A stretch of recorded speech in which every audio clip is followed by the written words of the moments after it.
Hello दोस्तों, मैं चंद्रेश। आज हम पढ़ेंगे tangent and normal exercise 6.3 NCERT mathematics class 12। तो आइए स्टार्ट करते हैं। टेंजेंट एंड नॉर्मल, उसके पहले आपको कुछ बेसिक बातें आनी चाहिए, जैसे कि स्ट्रेट लाइन आपने 11th क्लास में पढ़ा था, तो उसका यहाँ पे बहुत ज्यादा यूज होने वाला है, उसके फार्मूले काम में आएंगे। तो पहले कुछ फार्मूले हम स्ट्रेट लाइन के डिस्कस करेंगे, उसके बाद हम इस टॉपिक को आगे बढ़ेंगे। तो आइए देखते हैं, आपने 11 में पढ़ा था इक्वेशन ऑफ ए लाइन, उसकी बात करेंगे पहले, यानी कि इक्वेशन ऑफ ए लाइन, यानी किसी लाइन की इक्वेशन। फाइंड स्लोप फॉर्म देखा था आपने इसमें, पहला फाइंड स्लोप फॉर्म, यानी कि जैसे मान लीजिए कोई लाइन ही है, इसके पॉइंट ये x1 और y1 है, इसके पॉइंट ये, और इसके स्लोप अगर m है, तो हमने इक्वेशन पढ़ा था y minus y1 equal to m into x minus x1। तो ये फार्मूला हमने वहां पे 11th में पढ़ा हुआ था। इसका सेकंड पार्ट था जब equation of a line passing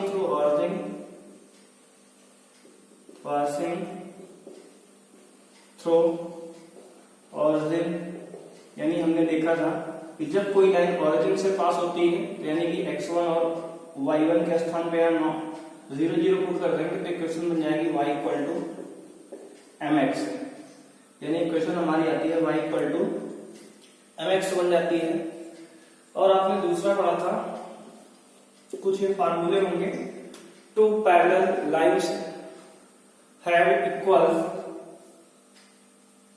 slopes, कह सकते हैं अगर दो लाइन पैरेलल हैं तो उनके स्लोप क्या होंगे, इक्वल होंगे। यानी मान लीजिए एक लाइन ये है L1 और दूसरी लाइन ये है L2, और अगर ये दोनों लाइन पैरेलल हैं, कह सकते हैं कि if L1 is parallel to L2 then the slope of this is m1, मान लिया इसका स्लोप m1 है, और इसकी स्लोप अगर मान लें m2 है, तो इस समय क्या होगा, m1 और m2 बराबर होंगे। तो लिखेंगे two parallel slopes, two parallel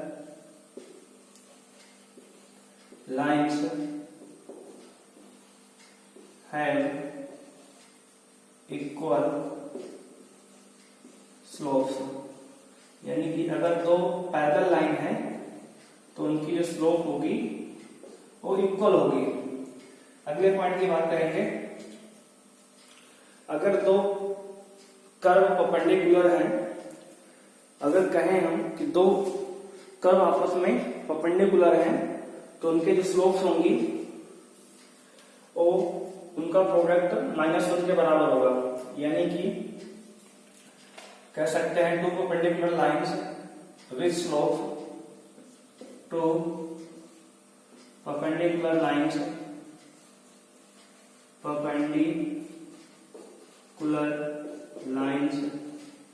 with slope m1 and m2 respectively,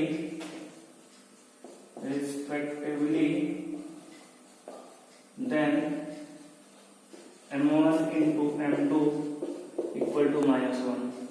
अगर दो लाइन परपेंडिकुलर हैं और उनके स्लोप क्रमशः m1 m2 हैं, मान लीजिए एक लाइन ये है, this is L1 line and this is L2 line. अगर ये दोनों लाइन आपस में परपेंडिकुलर है, इसकी स्लोप m1 है और इसकी ये L2 लाइन है, इसकी स्लोप m2 है, तो इनकी जो स्लोप का प्रोडक्ट होगा वो -1 के बराबर होगा। ये सब बातें हमने स्ट्रेट लाइन चैप्टर में क्लास 11 में पढ़ी हुई हैं, तो इतनी बातें आप नोट करेंगे। तो अगली बात पर हम आएंगे, तो बात करेंगे पॉइंट नंबर 4 की।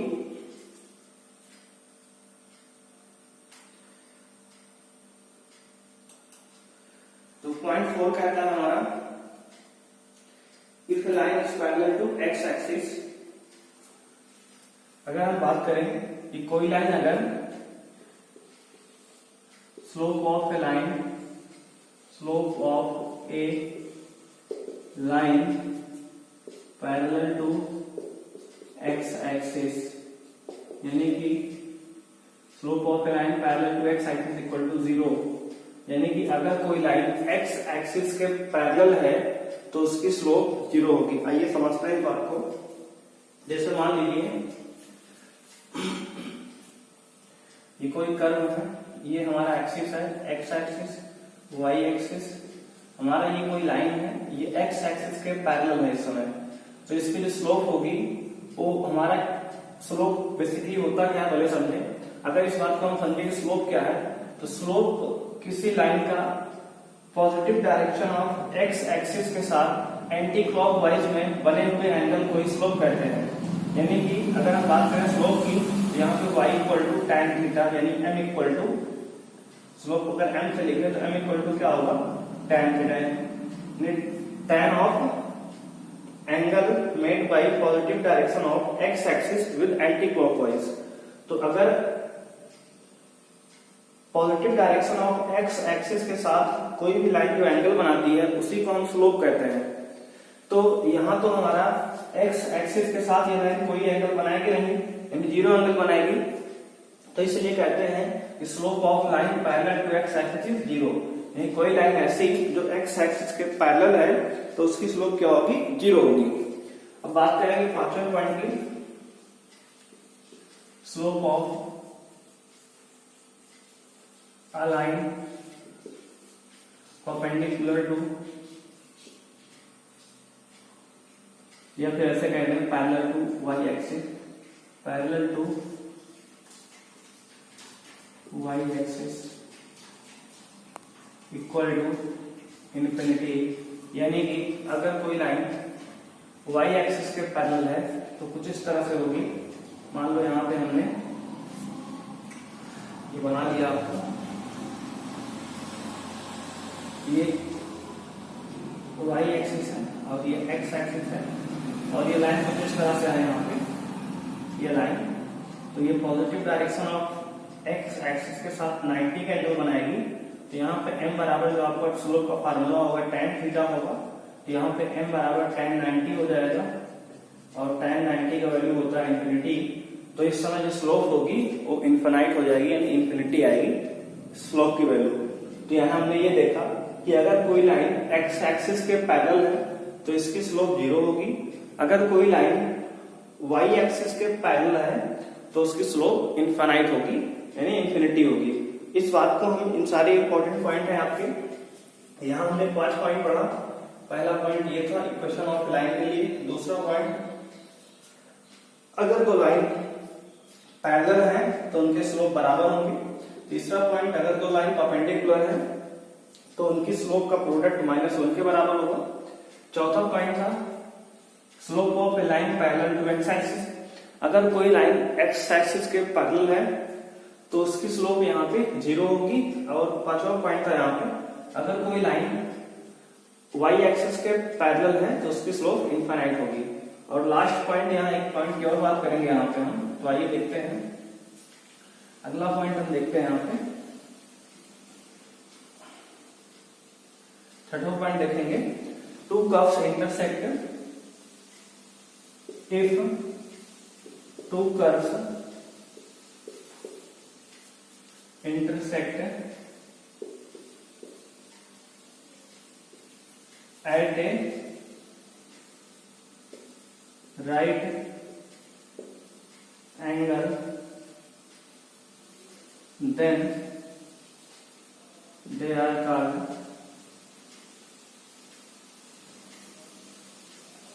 orthogonal curve।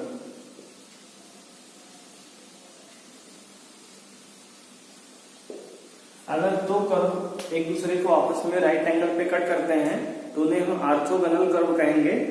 और इस पॉइंट पर भी क्वेश्चन आपके, हालांकि सारे पॉइंट पर क्वेश्चन आपको मिलेंगे इस एक्सरसाइज 3.6.3 में, इस पर भी एक क्वेश्चन आपको मिलेगा। अभी देखेंगे एक्सरसाइज में, हम बात करेंगे वहां पे। तो इन सारे पॉइंट को आप याद करेंगे और इस पॉइंट की हम बात करेंगे। If two curves intersect at right angle then they are called orthogonal curve. ये कैसे होता है, मान लीजिए एक कर्व ये हमारा है और एक कर्व ये है। राइट एंगल कट करने मतलब ये हुआ, यानी इसका जो टेंजेंट है ये कुछ इस तरह से होगा और इसका जो टेंजेंट है वो कुछ इस तरह से होगा और इनके टेंजेंट के बीच में आपस में राइट एंगल बनेगा। यानी कि अगर इसका टेंजेंट ये पहला कर्व है C1, ये दूसरा कर्व है C2, अगर इसका टेंजेंट को हम M1 नाम दें, स्लोप को इसके, और इसकी स्लोप को अगर M2 नाम दें हम, तो यहाँ पे M1 और M2 आपस में एक परपेंडिकुलर होंगे, यानी एक दूसरे के साथ 90 डिग्री का एंगल बनाएंगे। तो हम कह सकते हैं कि ये कंडीशन हमारे ये वाली फुलफिल होगी। पॉइंट तीसरा वाला, two perpendicular lines have slope M1 and M2 respectively, then M1 and M2 equal to -1। तो यहाँ पर भी क्या होगा, M1 into M2 equal to -1, यानी कि अगर दो लाइन आपस में परपेंडिकुलर है तो उनकी स्लोप का जो प्रोडक्ट होगा वो -1 के बराबर होगा। तो यहां से हमने ये देखा। अब बात करेंगे इक्वेशन ऑफ टेंजेंट और इक्वेशन ऑफ नॉर्मल की। तो आइए देखते हैं, बात करेंगे इक्वेशन ऑफ टेंजेंट की। इक्वेशन ऑफ टेंजेंट की यानी स्पर्श रेखा का समीकरण की बात करेंगे। यहाँ पे हम मान लीजिए आपके पास एक ये कर्व है y equal to f x. हमने मान लिया कि हमारे पास एक कर्व है y equal to f x और इस कर्व पे मान लिया हमने कि एक पॉइंट है x1 और y1। इस कर्व पे एक पॉइंट है x1 और y1। अगर इस कर्व पे हम एक टेंजेंट खींचे, टेंजेंट यानी एक ऐसा पॉइंट जो इस कर्व को केवल एक पॉइंट पर टच करे, तो उसे हम कहेंगे टेंजेंट। आपने सर्कल में पढ़ा होगा क्लास 10th में और 11th में तो हमने पढ़ा ही है स्ट्रेट लाइन में। तो ये इस तरह से हमने मान लीजिए एक टेंजेंट खींचा जो सर्कल को एक पॉइंट पर ये टच कर रहा है, तो इस टेंजेंट, इसे हम कहेंगे टेंजेंट। ये इस तरह से हो गया आपका टेंजेंट, यानी स्पर्श रेखा है ये। तो ये पॉइंट x0 y0 पे इस कर्व को इस तरह से टच कर रहा है। अब अगर हम इस टेंजेंट का स्लोप निकालें, यानी slope of tangent, slope of tangent at x1 y1, अगर हम x1 y1 पॉइंट पर इस कर्व का स्लोप निकालें तो क्या होगा, y बराबर fx है जिसका डिफरेंशिएट करेंगे तो स्लोप ऑफ टेंजेंट हो जाएगा आपका f डैश x, यानी कि इक्वल टू y को अगर डिफरेंशिएट x के रिस्पेक्ट करेंगे dy बाई dx, यानी ये तो dy बाई dx लिखें या फिर f डैश x, दोनों एक ही बातें हैं। और किस पॉइंट पे, x1 y1 पे, तो हमने लिखा x1 y1 पे इसका डिफरेंशिएट स्लोप क्या आ गया, इस तरह से होगा। या तो आप इस तरह से लिख सकते हैं कि x1 y1 पे x0 y0। तो इस तरह से x1 y1 पॉइंट पे f डैश x हमने निकाला। देखो ये f डैश x निकालिए तो फिर dy बाई dx, दोनों ही क्या स्लोप ऑफ टेंजेंट है। स्लोप ऑफ टेंजेंट यानी कि इस टेंजेंट का जो स्लोप आया हमारा dy by dx x1 y1 point पे हमने निकाल लिया। अब अगर इक्वेशन की बात करें तो इक्वेशन का ऑफ टेंजेंट का फॉर्मूला होता है आपका इक्वेशन ऑफ टेंजेंट। आपने देखा था इक्वेशन ऑफ ए लाइन बिल्कुल ऐसे ही होता है जैसे इक्वेशन ऑफ लाइन होता है, हमने देखा था अभी। इक्वेशन ऑफ ए लाइन हमने देखा था y minus y1 is equal to m into x minus x1। तो बिल्कुल सेम ऐसे ही हमारा इक्वेशन ऑफ टेंजेंट का फार्मूला होता है y minus y1 is equal to dy by dx at x1 y1 into x minus x1। तो आपका ये जो है इक्वेशन ऑफ टेंजेंट का फार्मूला होता है, बिल्कुल सेम फार्मूले हैं, बस आपको याद रखना है कि जहां वहां पे m होता है स्लोप ऑफ लाइन, वहां पे यहाँ पे स्लोप ऑफ टेंजेंट होता है, यानी टेंजेंट का स्लोप रखेंगे जो कि dy बाई dx होगा। यानी किसी कर्व अगर y इक्वल टू दिया है तो उसको डिफरेंशिएट करेंगे और किसी एक पर्टिकुलर पॉइंट पर अगर स्लोप निकालना है तो उस पॉइंट को हम पुट कर देंगे तो हमारा वहां पे स्लोप निकल आएगा टेंजेंट का। तो ये हो गया हमारा इक्वेशन ऑफ टेंजेंट।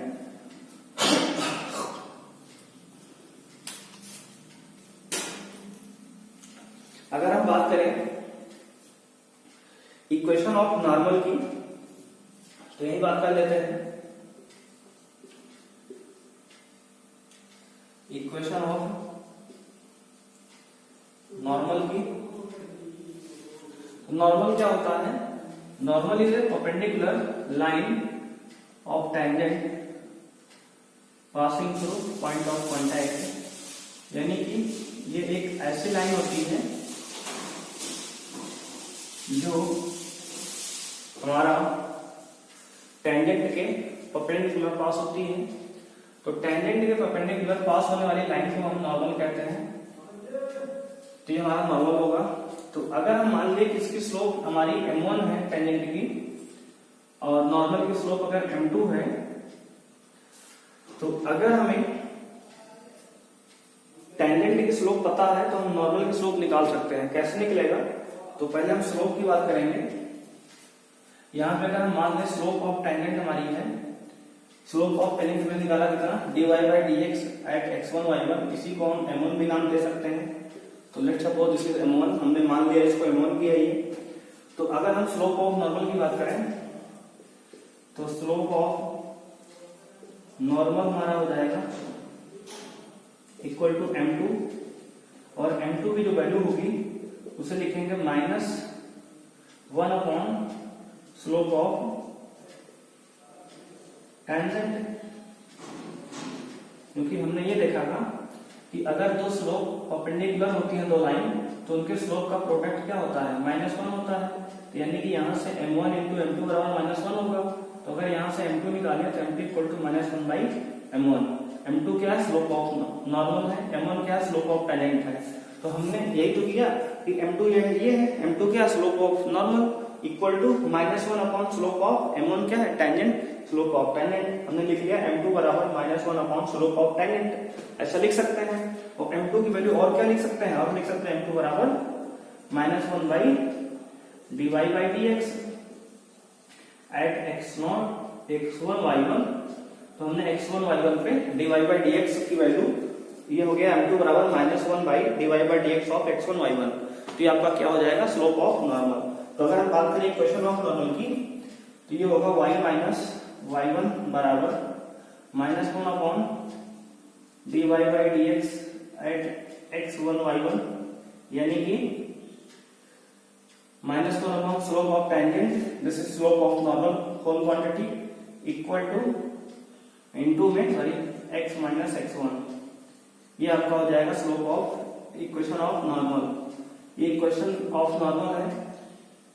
या आप इसको ऐसे भी लिख सकते हैं कि y माइनस y1 बराबर m2, क्योंकि स्लोप ऑफ नॉर्मल को हमने m2 माना है, तो m2 into x minus x1।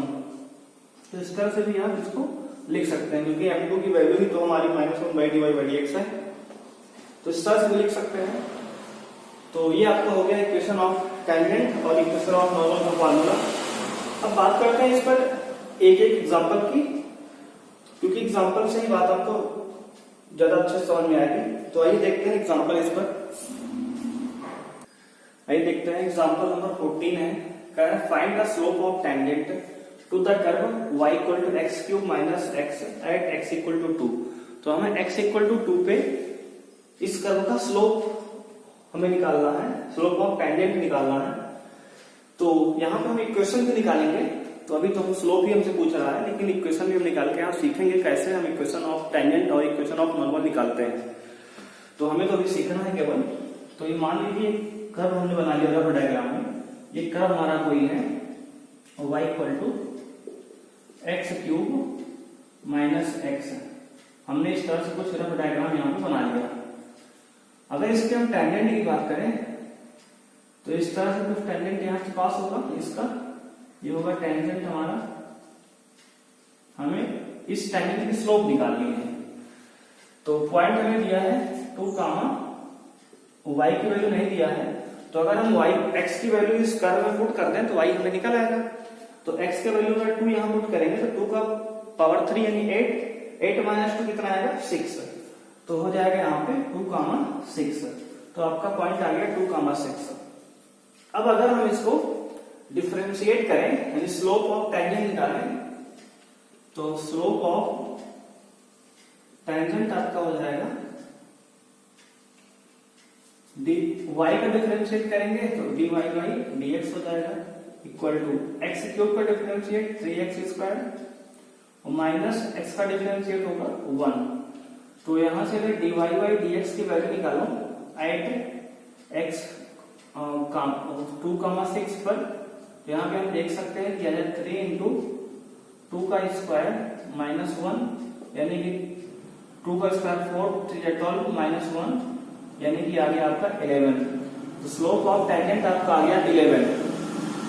अब हमें यानी कि अगर हम स्लोप ऑफ टेंजेंट को m1 कहते हैं तो m1 की वैल्यू आपकी आ रही 11। और अगर यहाँ पे हम एक नॉर्मल डाल दें इस टेंजेंट पर जो कि 2,6 से पास होगा, तो दिस इज नॉर्मल, और नॉर्मल की स्लोप अगर m2 मान लें तो यहां से हम निकाल सकते हैं m2 की स्लोप, क्योंकि हमें m1 की स्लोप मिल गई है। तो m1 की स्लोप अगर 11 है तो हम जानते हैं अगर 2 कर्व आपस में 2 लाइन परपेंडिकुलर हैं तो उनके स्लोप का प्रोडक्ट -1 के बराबर होगा। तो यहां से हम m1 इंटू m2 बराबर -1 लिख सकते हैं। तो यहां से आ जाएगा m2 बराबर -1 बाई m1 यानी कि आ जाएगा -1 बाई 11। तो यहां से स्लोप ऑफ नॉर्मल आ गया, स्लोप ऑफ नॉर्मल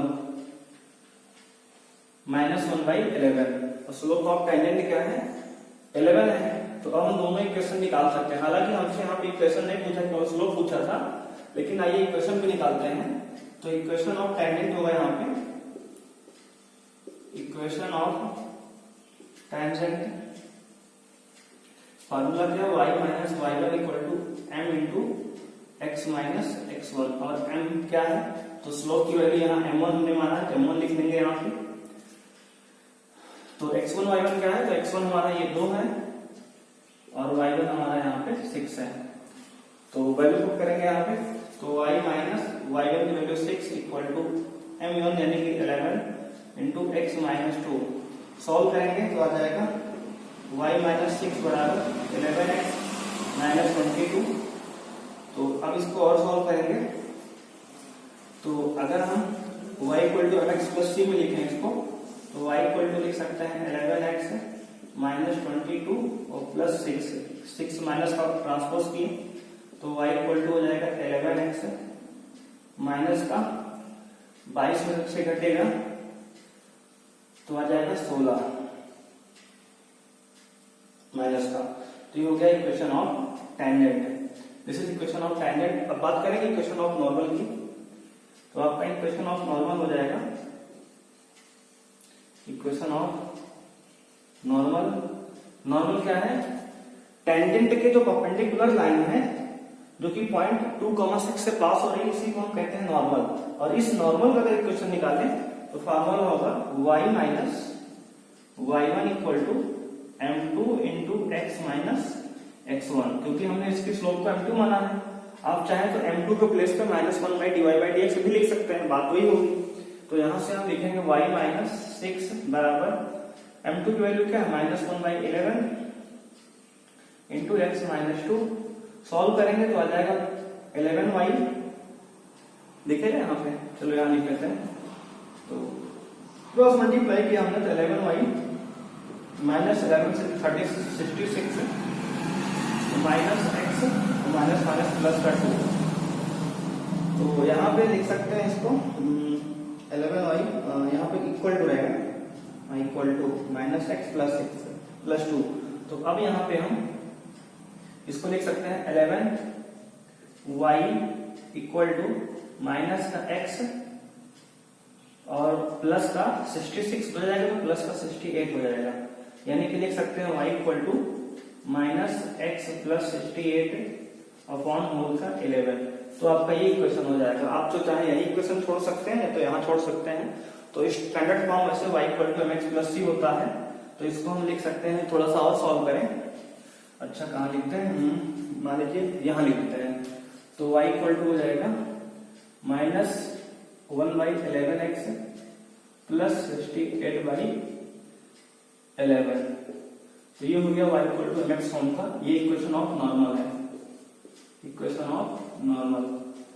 तो इस तरह से हम क्वेश्चन को यहाँ सॉल्व करेंगे, इक्वेशन ऑफ टेंजेंट और इक्वेशन ऑफ नॉर्मल, इस तरह के प्रॉब्लम में हम सॉल्व करेंगे। तो आइए देखते हैं नेक्स्ट एग्जांपल। आइए देखते हैं एग्जांपल नंबर 15। कह रहा है find the point at which the tangent to the curve y equal to √4x - 3 - 1 has its slope 2/3। हमें यहाँ पे स्लोप दिया है कर्व का और हमसे पॉइंट पूछ रहा है जिसपे स्लोप 2/3 है, यानी कि अगर इस पर कर्व बनाएंगे हम तो कुछ इस तरह से बनेगा कि मान लीजिए कर्व हमारा है y इक्वल टू रूट में 4x - 3 - 1 और ये कुछ इस तरह से यहाँ से टेंजेंट पास होगी और ये पॉइंट हमें x1 y1 नहीं पता है, हमें इस x1 y1 पॉइंट को निकालना है। तो अगर इस x1 y1 पॉइंट को हमें निकालना है और इसके स्लोप क्या है, m की वैल्यू हमें दी गई है 2/3। तो आइए निकालते हैं। कर्व हमें है y इक्वल टू रूट में 4x - 3 - 1, इसको डिफरेंशिएट करेंगे y को x के रिस्पेक्ट में, dy/dx बराबर रूट x का डिफरेंशिएट 1/2 रूट x होता है